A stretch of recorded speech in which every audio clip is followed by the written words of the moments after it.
Scientists create living programmable life.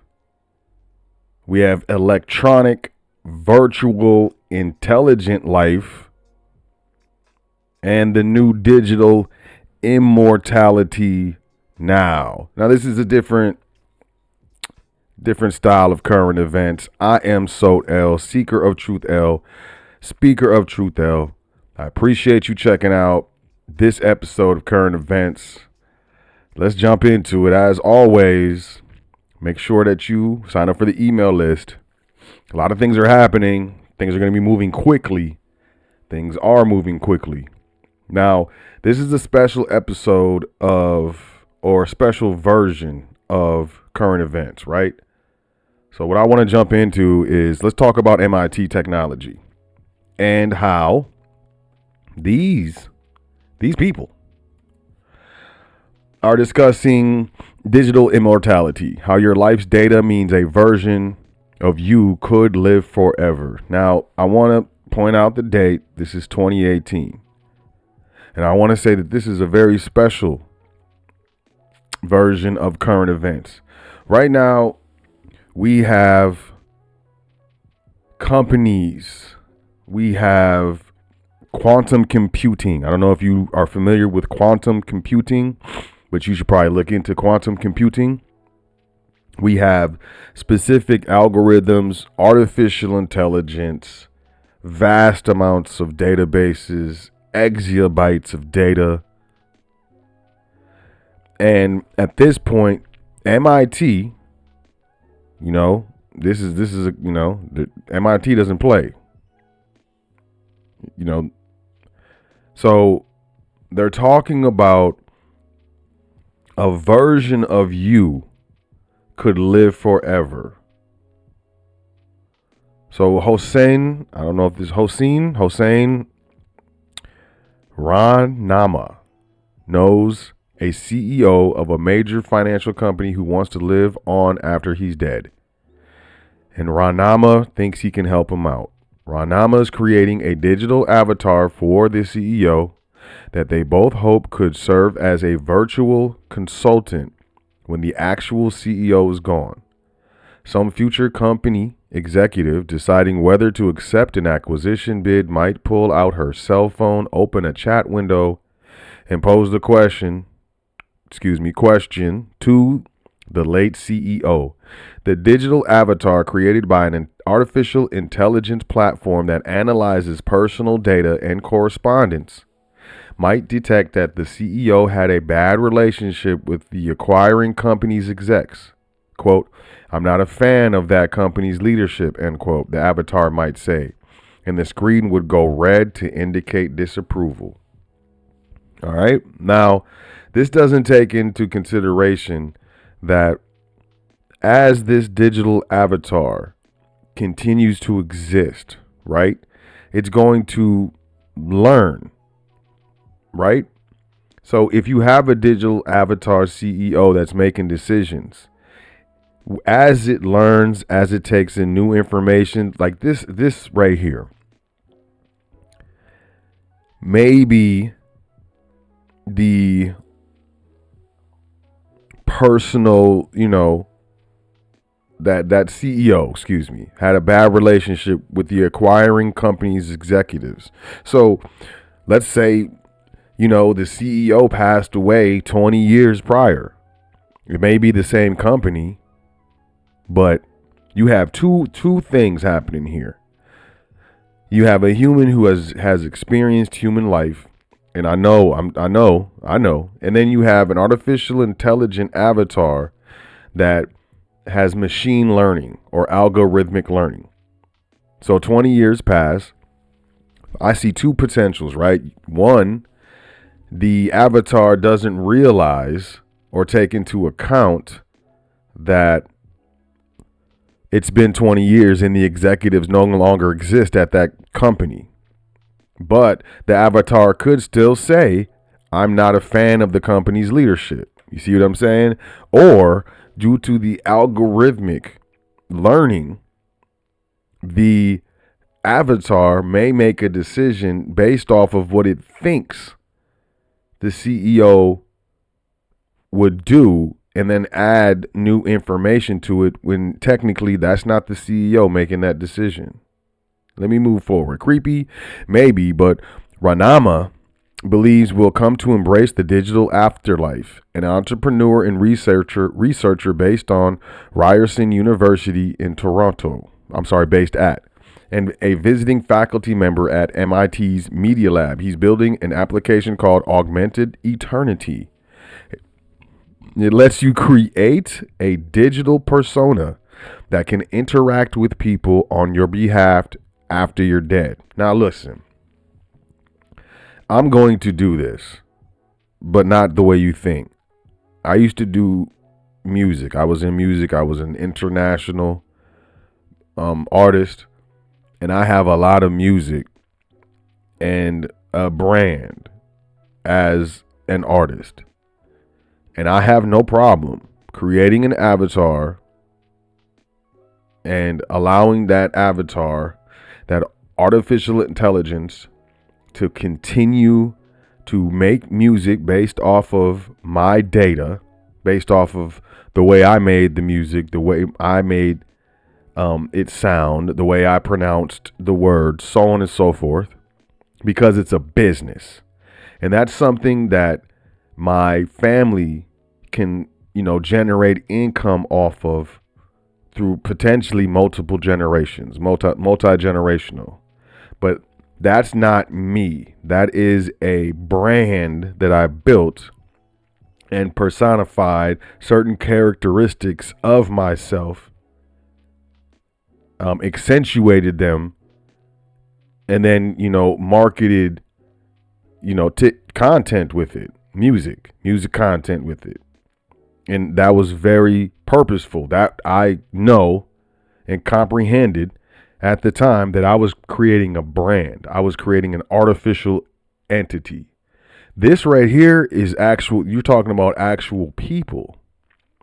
People. While most older people haven't amassed enough digital detritus to build a working artificial intelligence, Ranama posits that in the next few decades, as we continue to create our own digital footprints, millennials will have generated enough data to make it feasible. Even as we speak, the digital remains of the dead accumulate. Something like 1.7 million Facebook users pass away each year. Some online accounts of the dead are deleted while others linger in perpetual silence. Quote, we are generating gigabytes of data on a daily basis. We now have a lot of data. We have a lot of processing power. We have a lot of storage capability. With enough data about how you communicate and interact with others, machine learning algorithms can approximate your unique personality, or at least some part of it. So this is, whether you like it or not, and I highly suggest you check out, there's a show. It's a TV series. I'm pretty sure it's on Amazon Prime. It's called Upload. There's the spiritual connotations with regards to living forever consciousness, how to evolve artificial intelligent life, a beginner's guide. So evolving artificial intelligent life might sound like a grandiose claim from an individual, perhaps even science fiction. I would argue your skepticism speaks more to how we're conditioned to think about life rather than the merits of the claim itself. Prevailing consensus would have you believe that life in the universe is vanishingly rare or somehow exceedingly difficult to create. A simple thought experiment used to better understand Fermi's paradox can shed light on the astronomical odds stacked against the rare life hypothesis.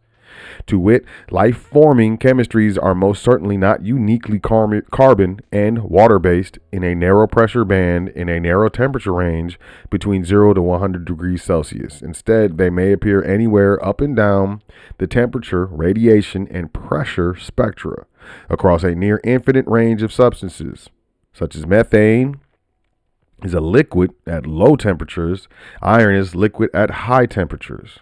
The only commonality these chemistries would need is the ability to store and transmit data, making radiation, light, a potential substrate for life and possibly even gravity.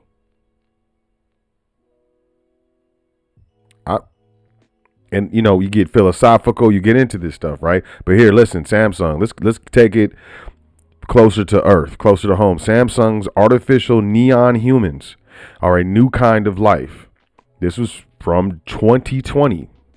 This is over 4 years old. And I'm pointing this out because this is not new.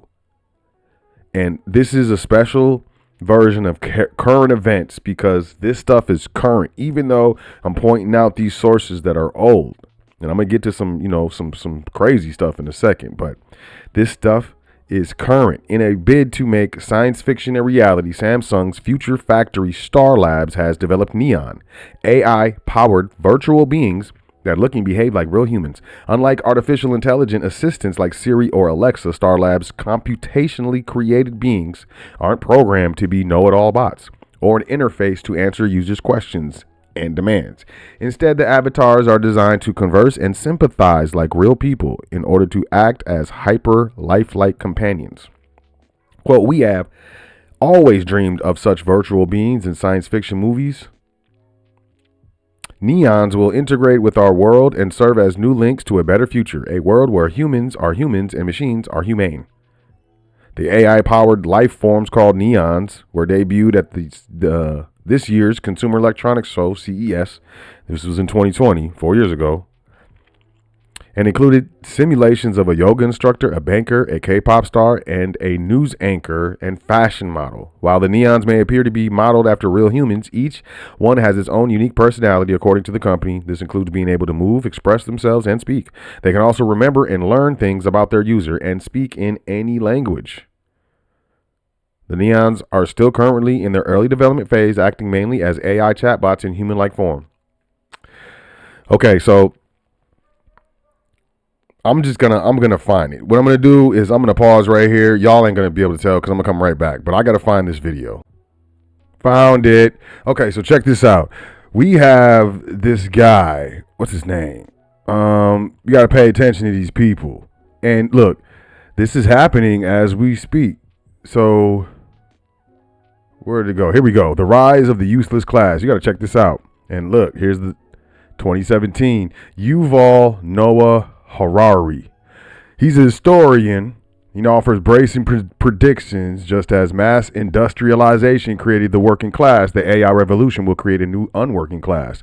The most important question in the 21st century economics may well be, what should we do with all the superfluous people once we have highly intelligent, non-conscious algorithms that can do almost everything better than humans? This is not an entirely new question. People have long feared that mechanization might cause mass unemployment. This never happened because as old professions became obsolete, new professions evolved, and there was always something humans could do better than machines. Yet, this is not a law of nature, and nothing guarantees it will continue to be like that in the future. The idea that humans will always have a unique ability beyond the reach of non-conscious algorithms is just wishful thinking. The current scientific answer to this pipe dream can be summarized in three simple principles. 1, organisms are algorithms. Every animal, including Homo sapiens, is an assemblage of organic algorithms shaped by natural selection over millions of years of evolution. Number 2, algorithmic calculations are not affected by the materials from which the calculator is built. Whether an abacus is made of wood, iron, or plastic, 2 beads plus 2 beads equals 4 beads. 3, hence, there is no reason to think that organic algorithms can do things that non-organic algorithms will never be able to replicate or surpass. As long as the calculations remain valid, what does it matter whether the algorithms are manifested in carbon or silicon? You got to understand what this guy is saying. So basically saying that, we're going to come a time where, we have artificial intelligence, we have bots, robots, things of that nature. And there'll be a time where humans cannot do these jobs as well as robots. And of course, you have the autonomization of factories, of manufacturing, and the list goes on and on. But with artificial intelligence, people are at risk. Higher professions, accounting, attorneys, medical professionals in some situations, bookkeepers, things of that nature. A lot of people could be displaced. So you have this guy who's talking about what this could be. Let's just take a listen to what this dude's got to say. This is only 2 minutes. In the Industrial Revolution of the 19th century, what humanity basically learned to produce was all kinds of stuff, like textiles and shoes and weapons and vehicles. And this was enough for very few countries that underwent the revolution fast enough to subjugate everybody else. What we're talking about now is like a second industrial revolution, but the product this time will not be textiles or machines or vehicles or even weapons. The product this time will be humans themselves. We are basically learning to produce bodies and minds. Bodies and minds are going to be, I think, the two main products of the next wave of all these changes. I agree. And if there is a gap between those that know to produce bodies and minds and those that do not, then this is far greater than anything we saw. Okay, so he's talking about those who know how to create bodies and minds and those who don't. He said the next industrial revolution is not going to be, a bunch of manufacturing, people making better cars, better bridges, so on and so forth. He's saying that the next industrial revolution, the industry is going to be the creation of artificial intelligence minds as well as bodies or robots. This is what he's saying. So I just wanted to be clear on that. We're going to keep going. Before in history. And this time, if you're not part of the revolution fast enough, then you probably become extinct. And what he's saying is those people, us, if we don't know how to program minds, artificial minds, if we don't know how to software engineer or mechanical engineer, create bodies, robots, you're going to get left behind. If you're not part of the revolution fast enough, then you probably become extinct. Once you know how to produce bodies and brains and minds, so cheap labor in Africa or South Asia or wherever, it simply counts for nothing. Again, I think that the biggest question maybe in economics and politics of the coming decades will be what to do with all these useless people. I don't think we have an economic model for that. My best guess, which is just a guess, is that food will not be a problem.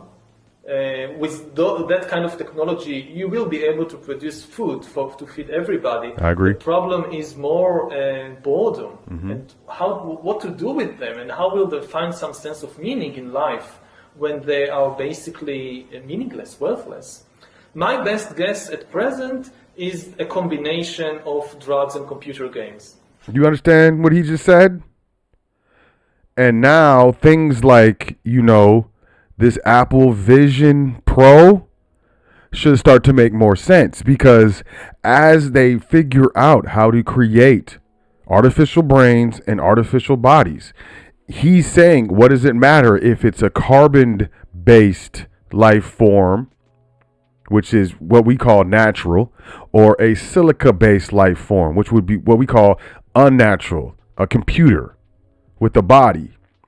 And now when you're looking at these different products that are being offered about virtual reality, augmented reality, things of that nature, instead of these people saying, hey, we're going to be able to produce unlimited amounts of food, we're not going to have poverty and things of that nature, instead of them being like, hey, we're going to create societies in a manner to where people's spiritual paths are fulfilled, because this has a potential, the future has a potential to be a debtless, happy, utopian society. And we're all making a choice right now. You understand what I'm saying? So we got the rise of the useless class, and I'm getting somewhere. Not bot, not be, scientists create first ever living programmable organism. And I'm looking for the date on here. I feel like I couldn't find a date on this article when it was published. 2020.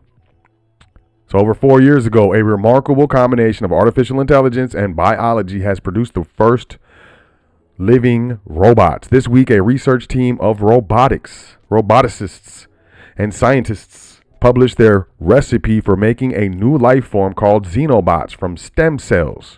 The term xeno comes from the frog cells Xenopus laevis used to make them. So they're using frog cells to make this stuff. One of the researchers described the creation as neither a traditional robot nor a known species of animal, but a new class of artifact, a living programmable organism. Xenobots are less than 1 millimeter long and made of 500 to 1,000 living cells. They have various simple shapes, including some with squat legs. They can propel themselves in linear or circular directions, join together and act collectively, and move small objects. Using their own cellular energy, they can live up to 10 days. Listen, you have people, they're working on artificial minds and they're working on artificial bodies. So check this out. I'm just going to start wrapping this up. I want y'all to, I'm not going to say too many opinions, what I feel or whatever. But there's a choice between us. We have a spiritual choice or a physical choice, a material choice or a etheric choice. And it's up to you. Are we going to accept this? Evil Limited. Evil stands for electronic, virtual, intelligent life, man. I found these guys. They have a bot. They had a bot 20 years ago. They had AI, a chat bot. 20 years ago, I'm going to show it to you. I found it on the Wayback Machine. If you don't know what the Wayback Machine is, I will tell you. But look, electronic, virtual, intelligent life is our specialty. Evil Limited is established in the UK that promotes and provides services in the field of cyber-based artificial life. We provide business-to-business services and companies seeking to exploit virtual human assistants on their corporate websites. Our virtual human personalities include lifelike, full-body 3D avatars. These things are going to be in VR. You're going to be able to put on a headset or some sort of device, and you're going to enter a virtual reality world. And what really concerns me is, they're going to push everyone into virtual reality, right? And I believe that they're going to make the VR more desirable than real life. You're going to be able to have whatever car you want in virtual reality. You're going to be able to have whatever house you want in virtual reality. You're going to be able to have these avatars, these neons. You're going to have neons. These things that are designed to converse and sympathize like real people in order to act like hyper lifelike companions. They're going to have VR companions, VR girlfriends, things of that nature. You're going to be a superstar in virtual reality. I think this stuff is real. So look, Evil, right? You think I'm playing? I found their LinkedIn. You can look this up. These guys they're not new. They've been around for a while. I went on the Wayback Machine. You check this out. Wayback Machine, it allows you to see websites that used to be up but are no longer, on the web. But, they crawl them and stuff. So here's Evil Limited's website. And I pulled this from, when is this from? This is from 2007. This is the company that said humans will be obsolete by 2025. Isn't that next year? So this is the Wayback Machine. This is just a capture. This is like basically a photograph of what the website was. So a lot of this stuff doesn't work. I pulled it up on my other computer and there was like some music playing and stuff. This stuff is kind of, it's kind of interesting. So here, they got a YouTube, y'all. Check this out. Hi there. This is Louise Cypher, bringing you the news for 2015.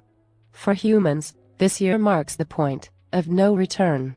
There is now no way of avoiding the autonomic singularity in the year 2025. Mm-hmm. To help celebrate. This was dropped 9 years ago. And they have like 5 videos or 6, and they put them out, and I saw a video of a woman who was chatting with this event. This is Cypher. Her name is Cypher or something. Evil has launched the Clause AI campaign to recognize that cyber lethal autonomy Cyber equals lethal world autonomy security. equals world Here, security. there You are see where this is approximately going? I hope you do. 7.3 billion human primates on Earth.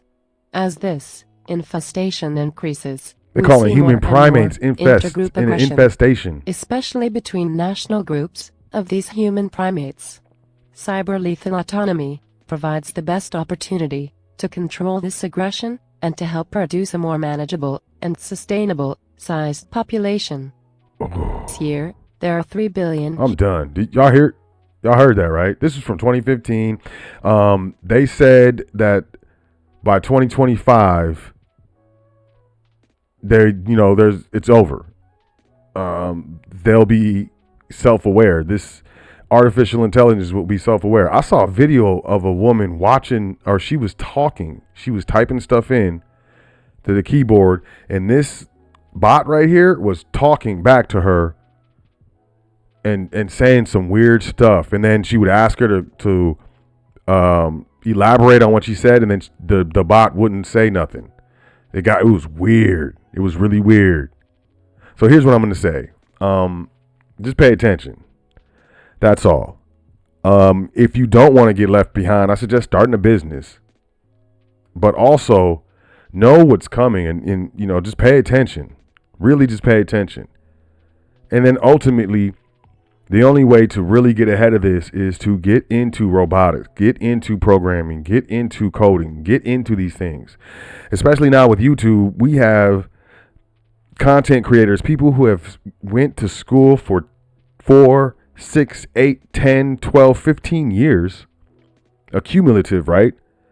And they're giving away their information, their knowledge that they've acquired over their life for pennies of ad revenue on YouTube.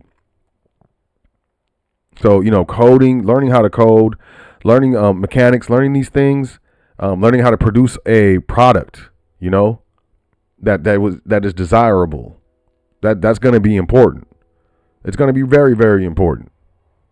Because, as I said, we have a utopian option and we have a dystopian option. And there are plans for the utopian option, and there are definitely plans for the dystopian option.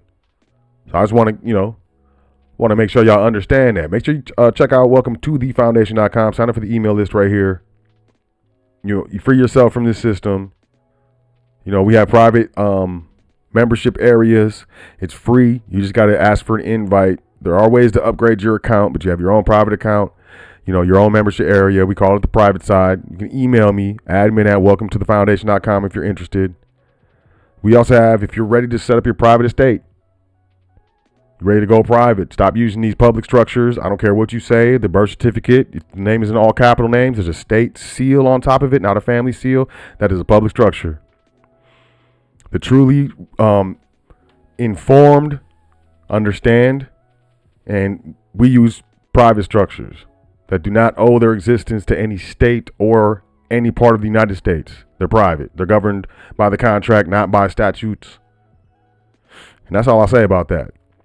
Link in the description if you would like to sign up. We also have a very, very affordable course. I'm going to change this today. It's going to be, after today, it's going to be $40. $40 even. And then, and I'm going to keep raising it up every week just because, this is a $200, $300, $400 course, honestly. So if you're looking to start a business and you want, an extensive course of how to do it and not just a bunch of frivolous fluff, link in the description. We're also doing our cybersecurity issues. We are currently in volume 2. Yes, we do have a magazine, the Foundation magazine. Very, very proud of it. You can get the digital edition or the print edition, completely up to you. Link in the description. But listen, this is stuff to be aware of, right? This is stuff to pay attention to. They're creating bodies and they're creating minds. Do you understand what I'm saying? Be aware. Make sure you don't get left behind. Make sure y'all have a great week, y'all. Enjoy yourself. Have a great weekend, I'm sorry. Enjoy yourself. Take care of yourself. Make sure you say 10 things that you're thankful for before you go to sleep tonight and every night. It's very important. And I'll catch y'all Monday on current events. Peace.